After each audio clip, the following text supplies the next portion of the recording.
In 2024, the Lakes Brass Quintet set out on its most ambitious project yet, launching a successful YouTube channel, with the goal that at the end of the year, that channel would be monetized. But what if I were to tell you that here in 2025, not only are we monetized, but we were able to do it within the first quarter of 2024. If you want to see how this little brass quintet that could became monetized on YouTube, and see some of the behind the scenes on how our videos get made, stick around to the end of this video because you're not going to want to miss the tips we have.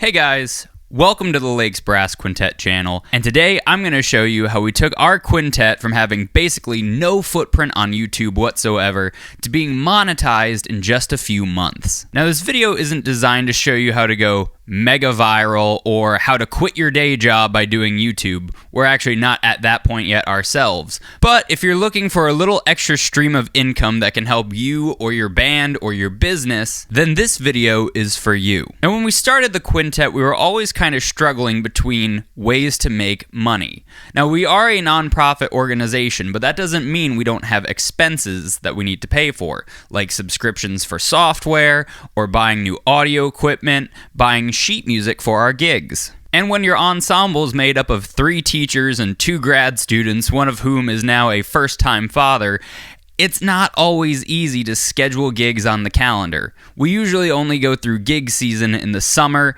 and Christmas time. So that begs the question, well, what should we do for the rest of the year? Thus, we decided to start a YouTube channel where we could share our original arrangements and performances and even some brass tips and tricks to help you guys out and fulfill our duties as an educational nonprofit. In order to understand how you get monetized on YouTube, you first have to understand the 2 goals you need to meet in order to apply to the YouTube Ad Partner Program. Those goals being getting 1,000 followers and 4,000 watch hours on your long-form content.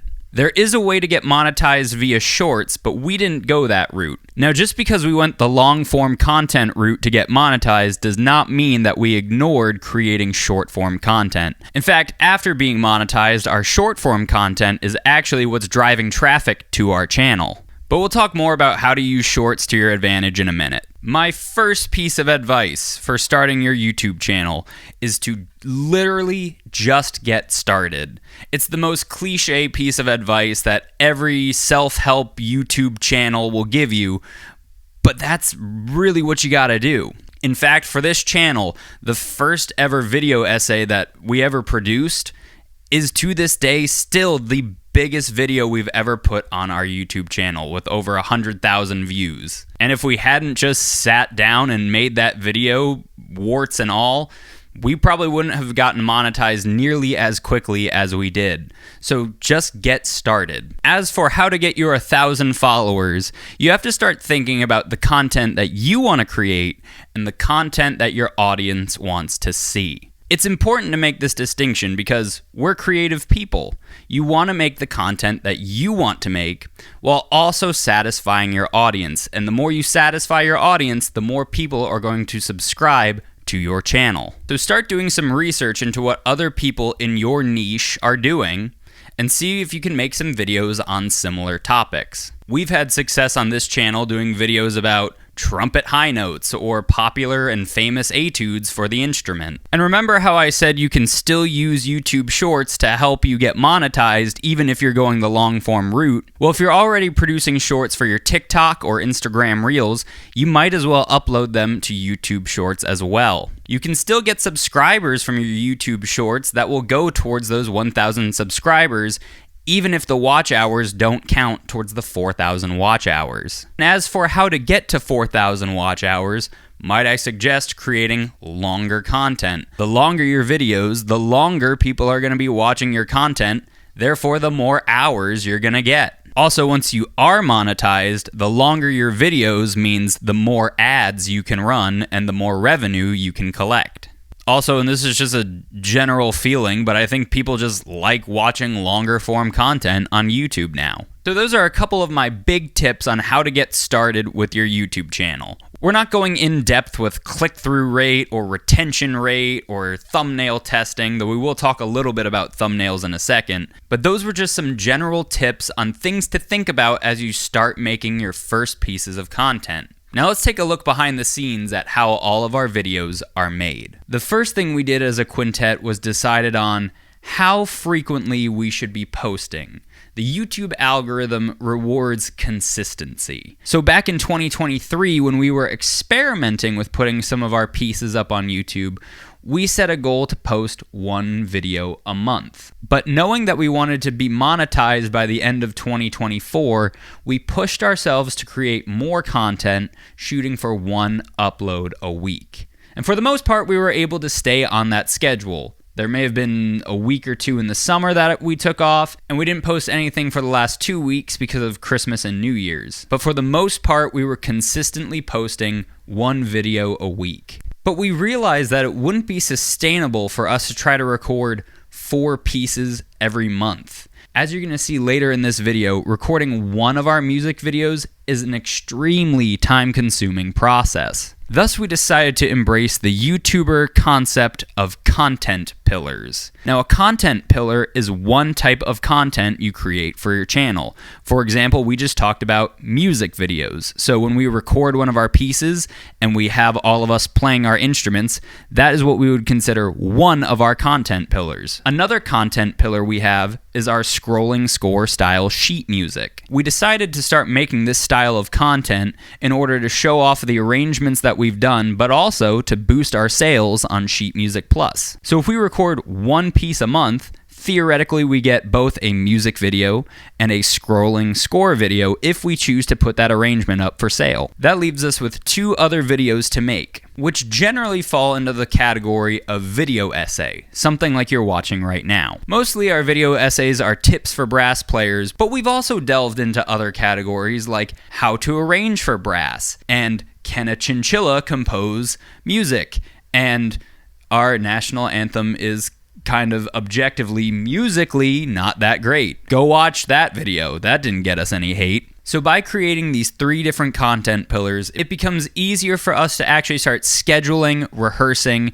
and getting stuff done to make these videos happen. Let me take you through how we make each of these different styles of videos, starting with the easiest video to make, a video essay. First thing you're going to want to do is to come up with a topic that you can create a good thumbnail and title for.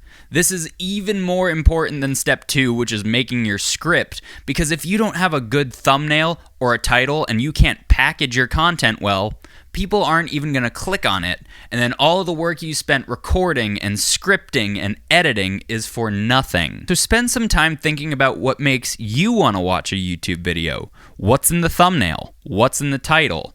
And come up with a couple different thumbnails and titles before you even sit down to start scripting your YouTube video. Which brings me on to step 2, which is script your video. And I kind of think this is optional, because at the beginning of the year I did spend a lot of time sitting down and diligently scripting out my videos, but as my year got busier and busier and busier, I got lazier and lazier and lazier. And sometimes I find it's a little bit easier to just speak off the cuff. I didn't write a script for the video you're watching right now. Instead, I have about 4 pages back and front in this notebook outlining all the ideas and things I want to touch on for this video. Once you have an outline or a script, it's time to set up your equipment and record the video. Once I have my video and audio all recorded, I use the program CapCut to edit everything together. CapCut is a free editing software that's super user-friendly, and I've been using it to edit almost all of our videos for this channel. I did experiment a little bit with Final Cut Pro at one point, but I haven't had the time to really learn the software yet, so I'm going to stick with what I know and use CapCut.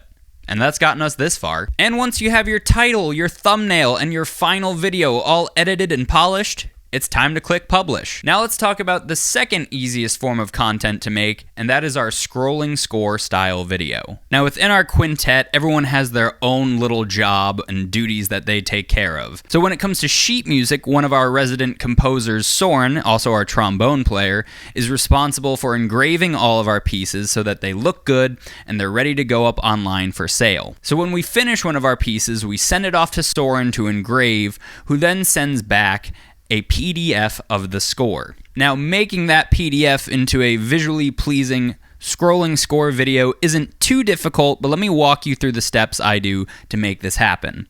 First, I convert that PDF of the score into JPEG files using this website here. I'll link it down below in the description. I then take those JPEG files and line them up into a landscape-style Pages document.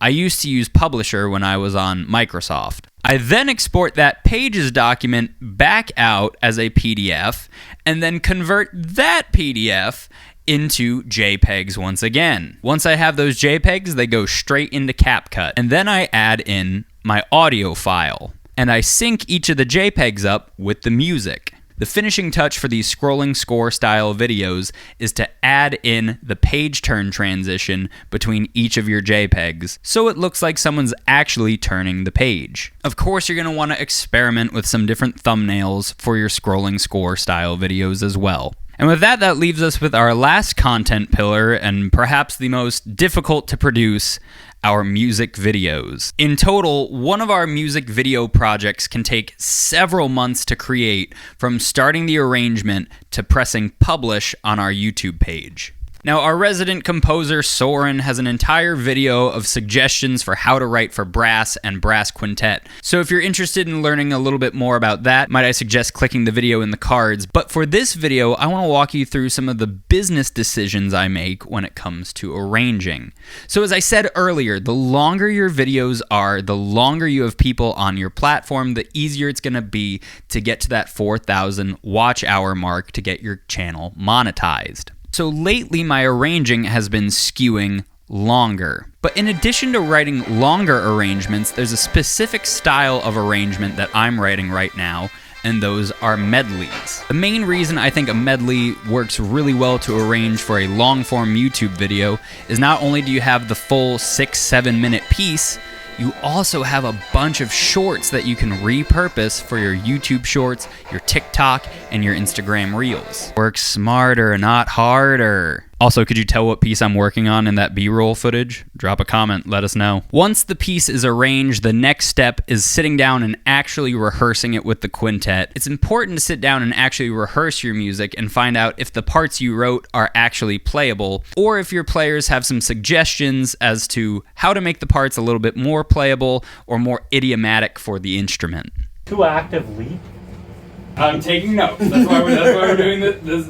I'll take your notes. Don't do a too active leap on the trumpet. How about that? Once we've rehearsed the piece, we set aside a weekend where everyone comes over to record their parts individually. To do this, we import the MIDI file from our arrangement into Logic. This helps us to create a click track so that everyone's playing in time together, even though we record our parts separately. When recording audio, of course, we take multiple takes. We want to get the best possible takes we can, but also, we started this quintet to have fun. None of our arrangements, none of our recording projects are note perfect. We're trying to have a good time and produce something that we think represents us well and that you'll enjoy. Now here's some real Wizard of Oz, don't look behind the curtain stuff that we do for our music videos. We don't actually record our video and audio at the same time. To speed up the process of making our videos, we record ourselves pretending to play to the MIDI track. If we sat and tried to get us playing a perfect take of the entire piece, we'd probably never get it. So this is what that process actually looks like.